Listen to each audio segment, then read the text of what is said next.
So what happened? During this sit down, Stephen A. Smith begins to take us behind the curtains, behind the scenes, to explain how the breakup happened, and basically explained how Shannon Sharpe transitioned from working at Undisputed and all the way to him now working at ESPN. So for those of you who never heard Stephen A. Smith discuss this, it's very recent. I want to play for you now, and then I'm going to come back and give you guys our thoughts. Take a listen to what Stephen A. Smith had to say here. Give us the behind the scenes on how, or what was the notion given in place when you found out Shannon was available? Yeah. And what was that conversation like? Because when I seen that happen. Are you ready for this? No, I'm like, are you ready for this? I was like, it was only right. Nobody's asked you that question. Come on now. I give you props for asking it. Shannon didn't even know he was unavailable before I did. Hold on, say that one more time for the people in the back. Shannon didn't even know he was unavailable before. For the people in the did. back. But unavailable like what though? Let me express. If you remember, and I'm only answering the question because you asked. Yes, sir. If you remember, him and Skip got into that it about the whole Brady thing. Right? And Shannon has sort of lost it. Shannon and I knew each other, but we were never like tight or anything. We knew each other, had respect for each other. Yeah. And he texted me one day and he was like, when everybody else don't know, I know. You've never spoken against me. You've always been a supporter of mine, and I want you to know I appreciate that. And then one day he called me because of how stressful life was where he was. And he knew that I knew Skip and I knew all of that. And he was like, how can I handle this? How can I make this better? I said, do you. You're a 3-time Super Bowl champion. You're a Hall of Famer. Yeah. Make no mistake. We respect you. Right. Don't give a damn what nobody say. Yeah. Don't worry about that.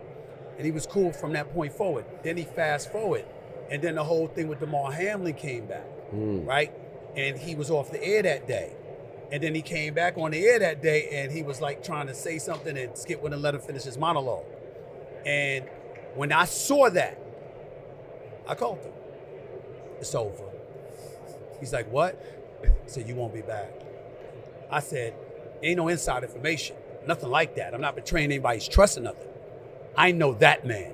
Yeah. I don't give a damn what anybody says. I don't give a damn what actions. You're not going on words. Can't nobody tell you nothing. I know him. Yes. I know him. Yes. So I there is no way on earth that happened and you'll be back. Yeah. It will not happen. Yeah. You understand? And I said, I want you to know when it happens, not if. I said, I got you.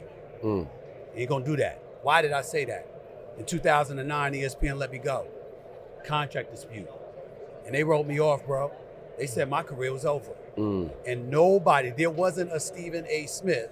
And when I say me, I'm not talking about You're talking about us. I'm not talking about the star. I'm not even talking about us. Yeah. I'm the executive producer of First Take. No. Not just the host. Say that again? I'm the executive producer of the show. I did not know that. And so because of it, over the last 2 years ago, I was named the executive producer. So the point is, there was nobody in that position in 2009, in that position as a brother to do it. Us. I said, I can't guarantee you what they're going to do because I don't get to make that call. Yeah. But I have some say. And I'm telling you, they're going to know I want you on this show. And I don't give a damn about your star power. I don't give a damn about you 3-time Super Bowl champion, your Hall of Fame, whatever. Iron sharpens iron. I believe I'm the best at what I do. For sure. I'm not worried about competition, but more importantly, I don't view my teammates as competition. When I work with you, I'm trying to get you paid too. I want you to excel. I can't say that. Right. It's a healthy competition. Sure. That's Because what I mean. I'll say this too. You on TV, right? And when there was a Stephen A. and Skip, right? That was entertainment. So you heard what Stephen A. Smith had to say. Now I want to get to the part where I said, okay, it was a ridiculous show. Here's why I'm saying that. While Shannon Sharpe was on Undisputed, I was saying that this guy could arguably go on to be the biggest thing in sports media. This was moi saying that. I said because number one, he was funny. He was charismatic. He had the background and the credibility as being a former professional NFL player, Hall of Fame player, Super Bowl winner. He had that on his side. And he was just charismatic. And I think he was good on some social issues. And he seemed more organic. He seemed more real. So I always had this projection about him. I always said, though, however, I disagree with everything that Shannon Sharpe has to say with LeBron and Jordan. That's why he loses me.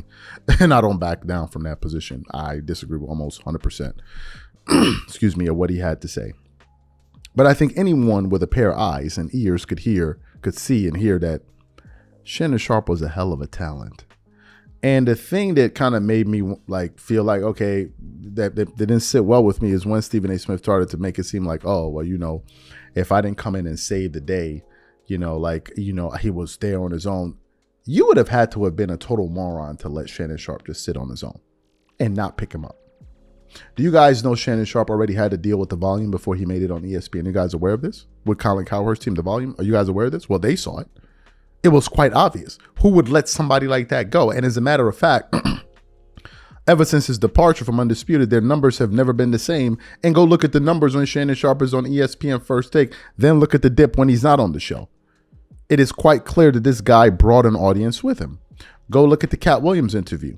Go look at all his other interviews. The guy was already a big deal. So to make it seem like, oh, it was already an easy pick. He was a free agent. He was the hottest free agent. And ESPN picking him up made a lot of business sense.